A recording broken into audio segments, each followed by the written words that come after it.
Hello everyone, welcome to the basic tabbing tutorial for UCDS. This tutorial should show you the basic, like absolute basics of tabulation and how you can get a tab set up for a tournament. So I'm hoping after the end of this video, you will be able to set up a tournament pretty much on your own and then tab like the entire thing out. So yeah, I'll be showing you how this works. So first of all, you gotta log in. So the tab website that we use is fallopen2024.calicotab.com.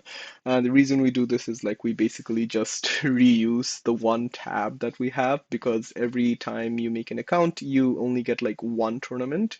And if you want to add other tournaments or new tournaments under the same tab account, you're gonna need to pay money for that, right? So if we're like doing like a fairly small tournament, I don't think it really makes sense to pay exorbitant amounts of money each and every time. So we basically just reuse this tab for like all the smaller tournaments that we host here at UCDS. So a couple important things here. You can see that there's an administrator area for the tab and there's a public area for the tab. The public area is basically what everyone else sees. So if you're a speaker or if you are a judge, this is what you'll see. So you can see there's a team tab here. This is from Fall Open 2025. There is a speaker tab here. There is a motions tab here and whatnot. This right here is the administrator area for the tab. So this is basically like the back end of the tab and where most of the action happens. And there's like an even deeper back end that you can go and like directly look into the database. I'll get into that soon. So you can enter the administrator area just by clicking here, and here we are. All right then, so how exactly do we recycle this tab over and over again? So one thing you have to do is like you need to go into the backend, like the super backend by clicking on edit database. So we just click on the top left right here and go into the database and you can see there's a lot of different options here. So what do you do? Like you have a tournament here, Fall Open 2025. Should you just delete the tournament? No, you shouldn't do that because if you delete the tournament, then you're gonna lose access to like the one tournament that you have because that's your limit. So you don't want to delete that. You'd have to pay again for a different tournament if you deleted this because it just counts as that one limit, right? So we can't delete the tournament. What we're supposed to do is we're supposed to be deleting rounds, right? We can delete rounds and we can delete debates. So you just click on rounds and you can just click on them all and just delete all the rounds. Um,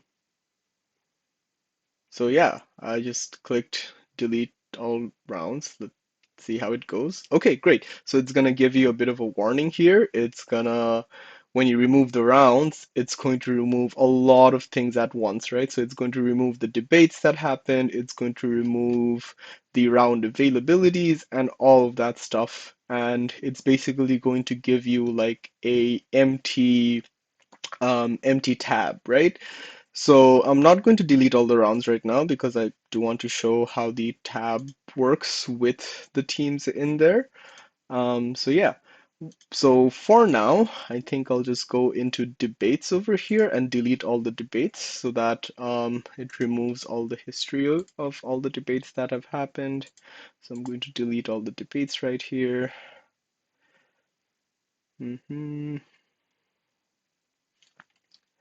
Okay, just, yeah, I'm sure. Just delete everything.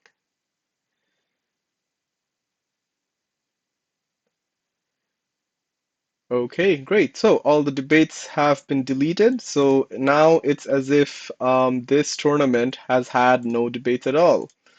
Um, Not really sure why there's still a draw here, but it shouldn't be. But yeah, great. So next thing that we can do is like we can remove all the teams. So you can see over here, if you go to the participants tab, there's gonna be teams, and these are the teams from Fall Open 2025. You can delete them all as well. You can delete speakers. So, you know, like all the tournaments are not going to have the same speakers. You can delete them as well. You can delete, change adjudicators, etc., etc. I would recommend keeping institutions untouched because we'll pretty much be having the same institutions over and over again, and it just makes it really easy and nice to assign people to different institutions. Okay, great. Yeah, you can also remove the motions because obviously you're going to need to put in new motions for every new tournament. And yeah, that's pretty much it for all the things that you have to remove. So, yeah, I could try to remove the rounds as well, just to show you what exactly it's all about. So I'm going to remove all the rounds, and we're going to create some rounds for our brand new tournament. So just deleting everything. 6 rounds have been deleted. Great. So now you can start adding rounds to the tournament. So you click on rounds and you can see there is top right, there is something called add a round. So you just click there. You select the tournament, Fall Open 2025, and you can add the sequence number. So the sequence number determines the order of the round. So if it's round number 1, that should be 1 in the sequence. We'll set the name to round 1, abbreviation to R1, and this is going to be a preliminary round. Okay, so for the draw type for the first round, it's always going to be random because, no debates have happened yet, so you can't really choose any of the other options. So you just click random. You don't really have to put in a break category. You can do a draw status. You can just click on draft for now. Yeah. And you can just you can just keep it all at that, and you just save and add another. So round 1 was added.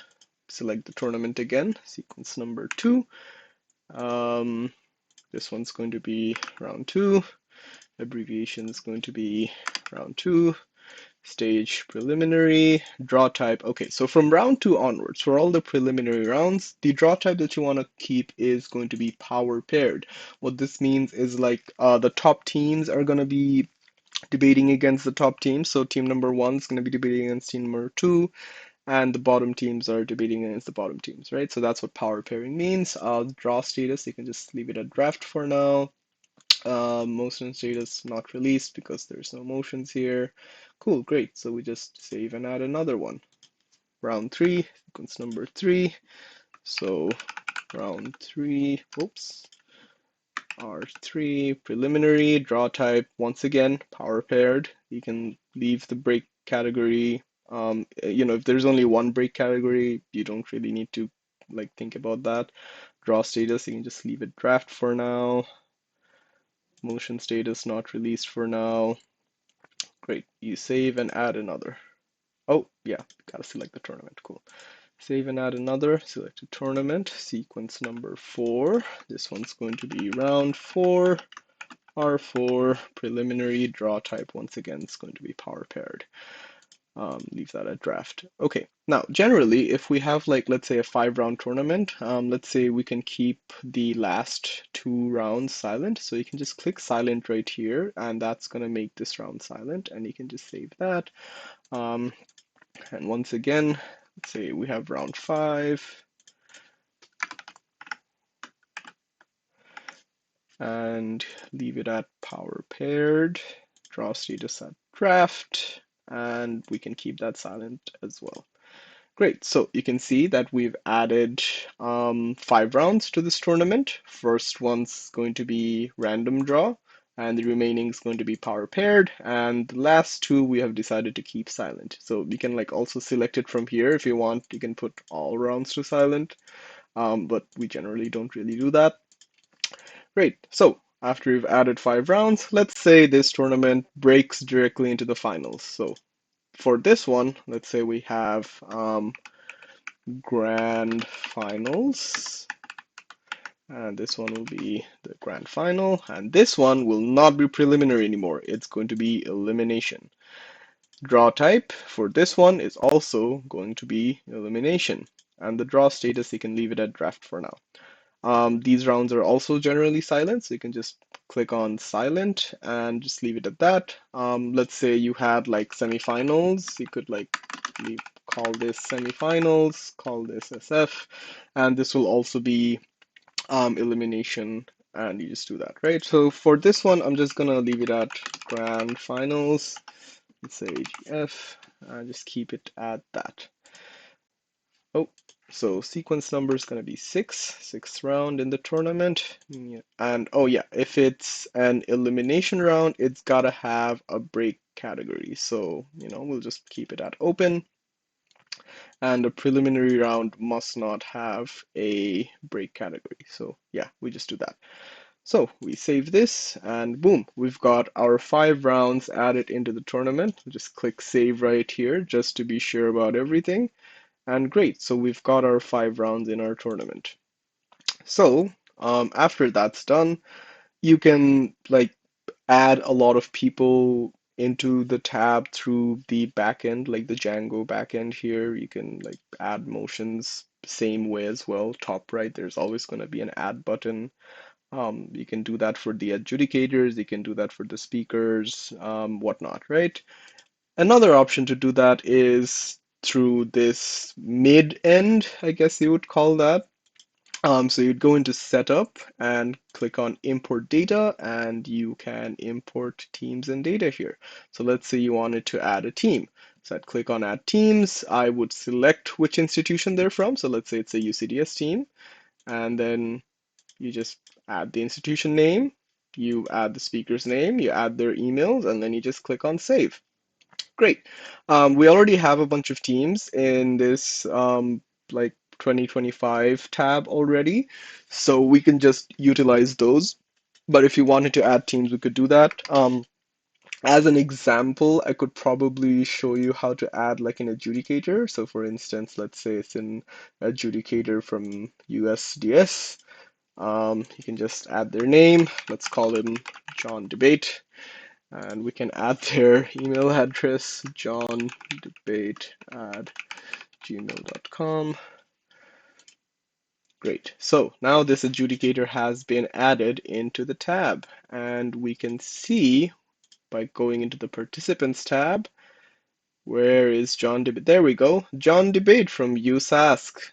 Yay, we've added them in. So same thing, if you want to add speakers, you can like follow this simple importer to add people. You can like add rooms. Like so for instance, you want to add Harvard Theater. So we'll just click write down Harvard Theater. And then the next thing that you have to add is a number. It's called priority, right? So higher numbers have higher priority, lower numbers have lower priority. Generally, all the rooms, I just put the same priority, right? So I think I put 100 on the other ones. I can't really remember, but you can always go back and check. So yeah, let's say this one's priority is 100. I can maybe check the room somewhere over here, maybe back here.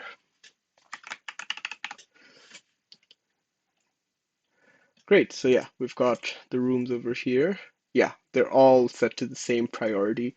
The reason I do this is it just makes it simple. You can just like have certain room, like all the rooms have an equal chance of showing up for each debate, so you can just leave it at that, right?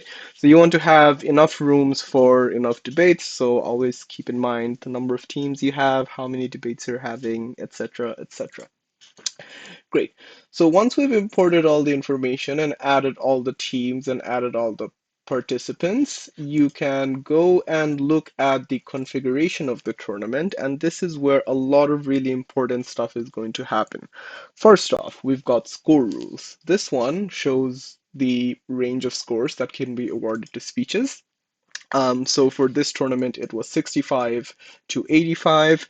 You can change it based on whatever the tournament rules are. So like WSDC, WUDC, CP, like all of these different tournaments might have different scoring rules. So you just want to set it based on the official manual for that tournament. But yeah, you can just generally set a range on it and then just monitor if the judges are giving the right scores or not. And then you can like reach out to them and tell them like, hey, yo, like you're messing up the scores, right? Great. Next up, we've got draw rules. Now, this one's also fairly important. You don't really need to change much here. You can see like the pairing method here is set to fold, but this doesn't really matter, honestly, because remember when we created the rounds, we set the draw type to power paired, so it's going to be power paired anyway. So you can like pretty much ignore everything that's in this and just leave it as it is, right? But it could be important based on what kind of tournament that you're doing, and you can set like other rules here as well. Like let's say your tournament doesn't have panelists, so you can just say no panelists. Let's say your tournament doesn't have trainees, let's say you can say no trainees, etc., etc. Great. Next up, we've got debate rules. Now, this one's also fairly important. This one's actually really, really important based on what kind of tournament you're doing. So if you're doing a BP tournament, you're gonna have 4 teams. But if you're doing a CP tournament, this number changes to 2. And yeah, just leave it at that. For ballot, you leave it at consensus ballot. You can pretty much leave all these as the same. Side names, gov op, prop op, whatever you want, whatever floats your boat, you can put the name. And yeah, great. You can just leave it at that. Prep time, 15 minutes. Great. So we're just gonna save the configuration for the debate rules and whatnot. Next up, we've got tab release. Okay, I want to go into tab release and public features first because this is going to be very important. Now, tab release is when you click on this, it's going to release the tab to the public. So everyone that's on the tab with an email associated with the user, they are going to be able to access this tab through their private URL and pretty much view a lot of different things, right? So, you can like choose to not release the speaker tab to the public. So generally in the beginning of the tournament, the speaker tab is not visible. You can keep the team tab. So, um, but this is generally intended for use after the tournament, so you know what, we'll just turn that off as well. um, Motions tab, we can keep that on, but you can also leave that off if you want. Really just depends on what you want to do with the motions. There's more things that you can do with the motions in terms of releasing it and all that. Next up, we've got release all round results to the public. You also want to disable that as well because um, the rounds that are silent, they need to remain silent, right? So you basically want to leave this turned off and you can turn it on after the tournament finishes.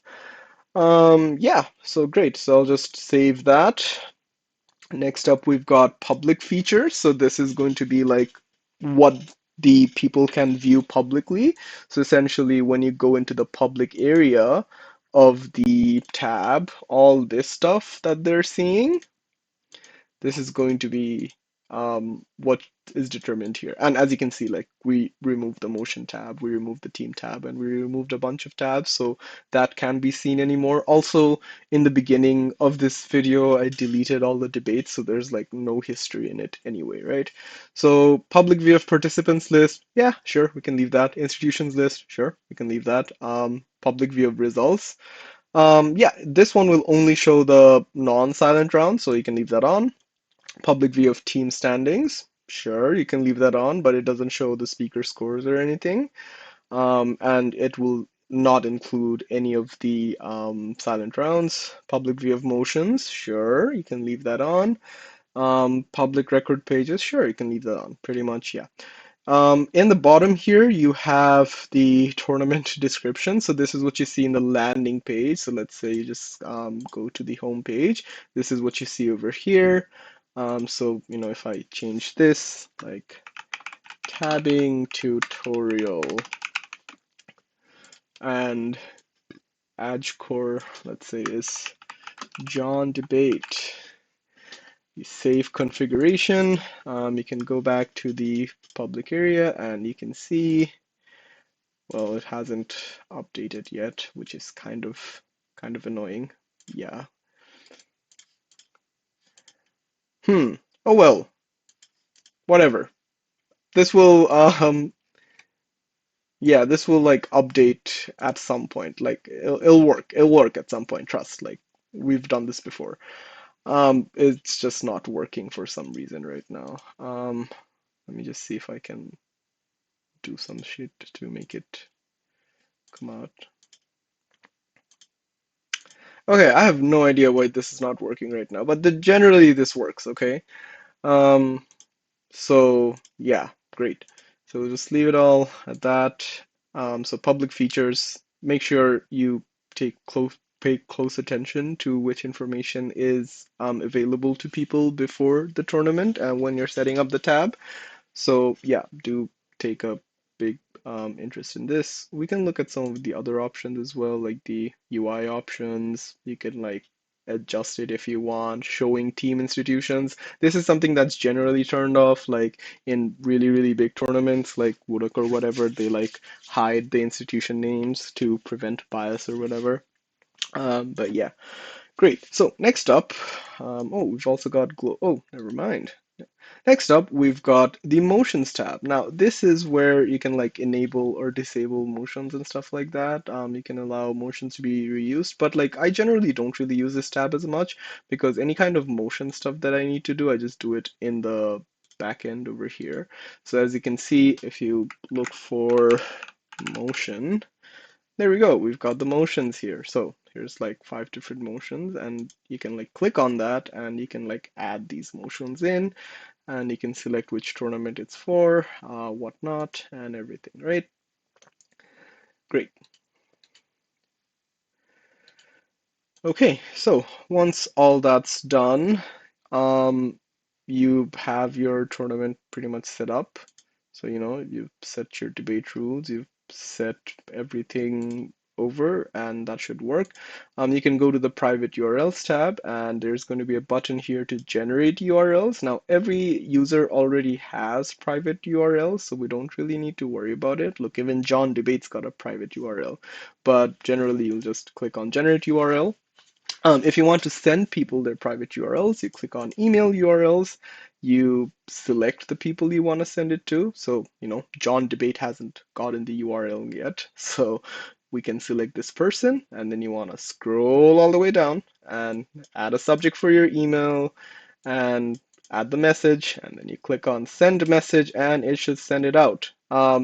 This will probably bounce because um, John URL doesn't really exist.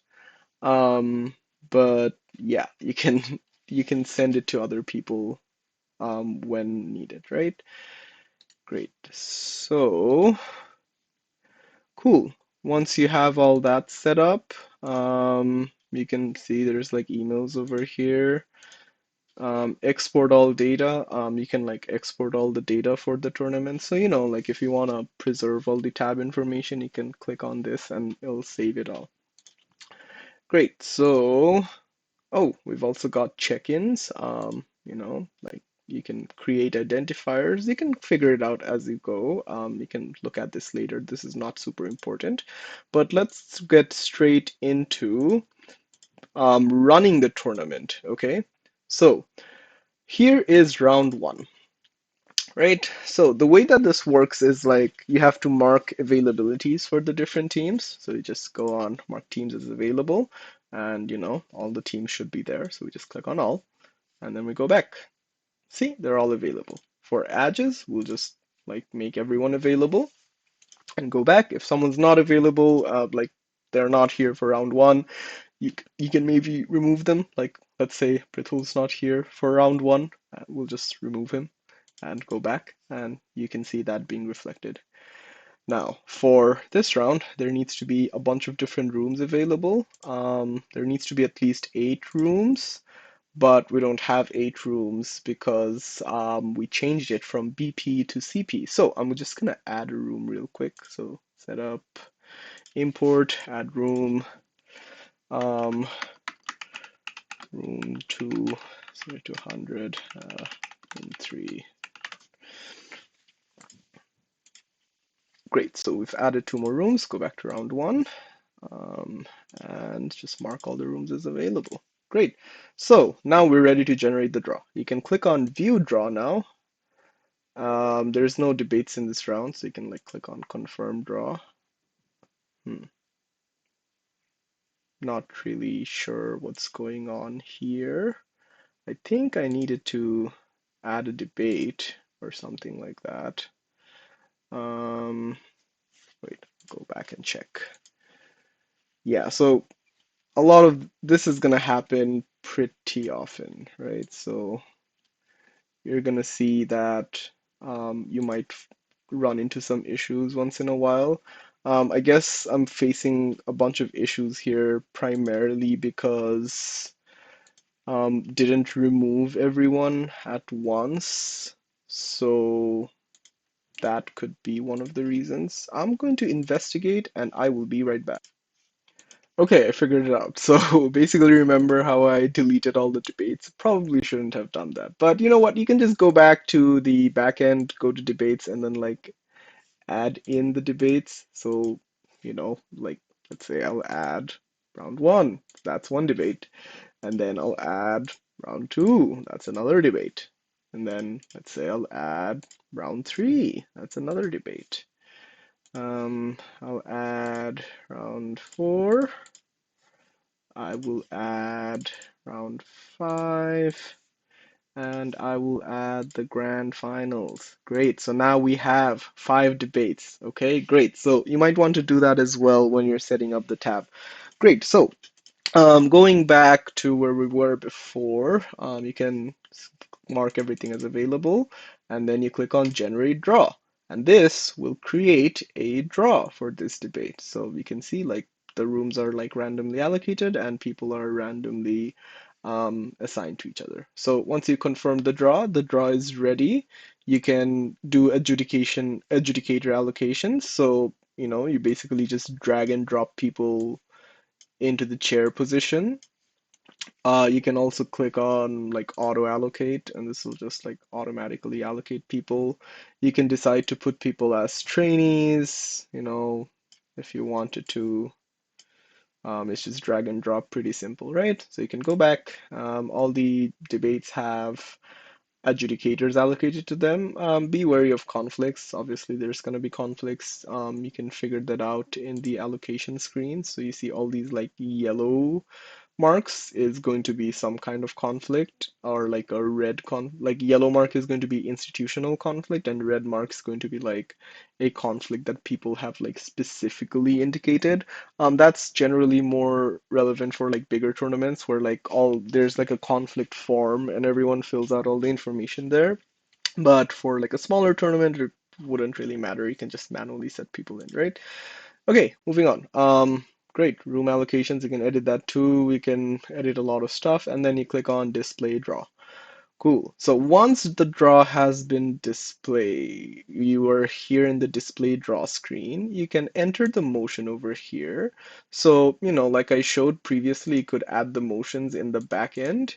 You can also do it through here, right? So let's just say for round one, we're going to do this motion. So just gonna put in the motion text, put in the reference. So reference here was relationship. So yeah, just gonna put that in there. And the info slide, you can just see what the info slide was. There was no info slide, so just put whatever there. You can save the motion now. Now, the motion has been entered. Once the motion has been entered, you can then release the draw to the public, and this will allow everyone to see the draw. Now, here you can release the motion and the info slides to the public, so they'll be able to see it through the private URL that they have. But if you're like trying to show the draw on the projector, you should look down here. So you have some display draw button and the display motion button. So you can click on display draw over here and it will show you the draw. You can click on the text size and select how big it's going to be. For bigger tournaments, if there's like a lot of teams, you might want it to like scroll, and you can click on one of these buttons to do an automatic scroll. Not really necessary here, but nice to know anyways. And you can click on display motion for the briefing room. So, similarly, you can click on this. It's going to show you the info slide. You can click on that. It's going to show you the regular motion. And once everything's ready, you can release that stuff to everyone else. Great. So once this is all done. Debate starts, debate continues, and you go to the last screen. Now, um, the adjudicators are going to be putting in the different ballots. So, this is what a ballot looks like, and then they're going to be selecting um, every single person that spoke and then giving them a score. So, yeah, we'll just put 73, 72. Yeah, let's just say Gov won this. Once this is done, you want to confirm the ballot. You want to set the debate status to confirmed, and then you want to save the ballot. You want to do this for every single one. You will not be able to complete the round, which is here in the top right, until all the ballots are in. So I'm just going to do that real quick. Give me a sec. Okay, great. So once all that's done, you'll have all the ballots in and ready. This is an opportunity for you to check all the ballots as well. And once all the ballots have been put in, you can like see if one of the judges are like taking a lot of time to come to a decision, and then you can send someone there to check on them or whatever. So yeah, this is how you check the ballots. Once you've done all of that, you click on complete round, and that completes round one. Once round one is completed, the results will be published online and everyone will be able to see it because it's not a silent round. Great, so round one complete. Next up, we've got round two, and then, we can basically, we'll just be doing the same thing over again. Click on view draw. Um, there's no draw here.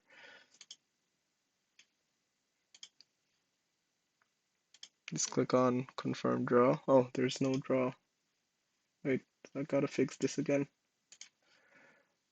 Okay, so it was basically just that debate thing again. Super annoying. But, what I've resorted to doing is just like adding a round at a time, right? So, yeah, so this is round one, and then you can like add a round two. You'll see like there's nothing here, and then maybe you can like add a debate, like round two, and then just leave it at save it at that, and then boom, you've got a debate. Once that's been set up, you can go back and then click on generate draw, and it should work. So sometimes tabbycat does some weird things, so it's gonna happen. Like it happens all the time. Like I wasn't expecting to run into all these hiccups, but it happens all the time, right? So you might want to like just go back into the back end and try some things and see if you can fix it. But yeah, so great. We've got another debate set up. This one's going to be power paired. As you can see, it shows right here how it's all been set up. So yeah, confirm draw once again. You've got the draws. You can allocate all the adjudicators. And yeah, great. You can go to display draw. So once again, you can add another motion in here. You can release the draw. You can share everything. Um, just like put some like weird text. Yeah, just gonna release everything and go back to enter results. Once again, you're gonna be doing the exact same thing, and then you keep doing it for all of the rounds. Once you've completed all of the rounds need to be marked as complete. That's when you can go into breaks, and you can go into the overview, and there's gonna be an option to like break people, and you can like select how many people will be breaking, right? So you can like regenerate breaks, delete breaks, and stuff like that. Once that happens, you can go into grand final. The availability of the teams in the grand final will only be the breaking teams. So, oh shit, there's no debate here again.